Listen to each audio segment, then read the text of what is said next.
When I look at butts, this is what I see. I see a gesture here, and there's a gesture here. These are two sculptural lumps that I think describe butts pretty well. This top one is going from the outside of the top of the pelvis toward the butthole, and the lower one is going from the base of the spine out toward the hip joint. And that is my butt thesis in a nutshell. But if you want more in-depth, let's talk anatomy. Pelvis from the back, pelvis from the side, iliac crest, sacrum, trochanter. The gluteus maximus originates here along the sacrum and iliac crest, and it inserts way across down here below the trochanter, actually pretty far down the thigh from the joint. This muscle is creating that lower butt gesture that I just proposed, a gesture that's often continued further by saddlebags of fat hanging out on the thigh.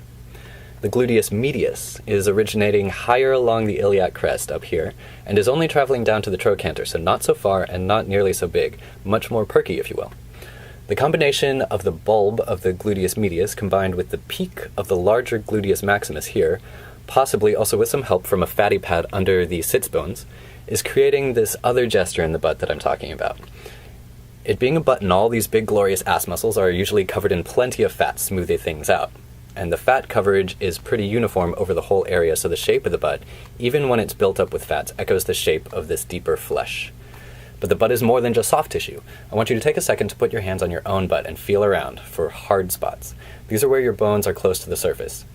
What you're feeling is out here over the trochanter, and then also this ridge of the ilium and sacrum.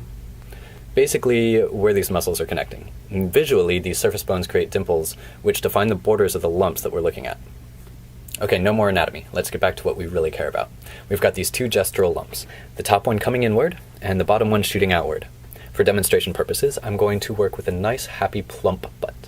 I'm showing form with nice, happy highlights on top, and gloomy, but not unhappy, little shadows below. Okay, so if we're looking dead on at the tailbone, we're probably looking at two jelly bean shapes. But suppose we're looking down from above the pelvis. We're kind of just going to be seeing this upper gesture, and the lower one is going to be hidden, so the butt looks like it's wide on top and narrower towards the bottom, vice versa. If we're below the tailbone, the lower outward gesture is all up in our face, so it looks like the butt is wide at the bottom and comes together at the top. Out there in the field, when we're looking at real butts in action, the subject is usually tipping their pelvis, either toward us or away from us. This is what I'm talking about. If you're standing with your butt tucked, leading with your junk if you will, you're mostly just showing us the top half of your gluteus, whilst hiding your butthole far between your legs, simultaneously squishing the lower gluteus into the backs of your thighs, which, like tectonic plates, deepen the crease at the bottom of your butt, probably doubling it up too. From behind, the gesture of the butt is going to look something like this, pinching in towards the butthole. On the other hand, if you're standing with your hips forward, you're really showing us the underside of your butt, while stretching your legs away from the gluteus, so that's going to reduce, possibly even eliminate, the crease between the butt and the thigh. To throw in another juicy situation, suppose we're looking from the side and above the butt. The closer butt cheek's upper gesture is going to be foreshortened, while the distant one on the other side is a full butt cheek broadside, creating this wonderful pattern of peaks. Hella sexy and so damn anatomically satisfying.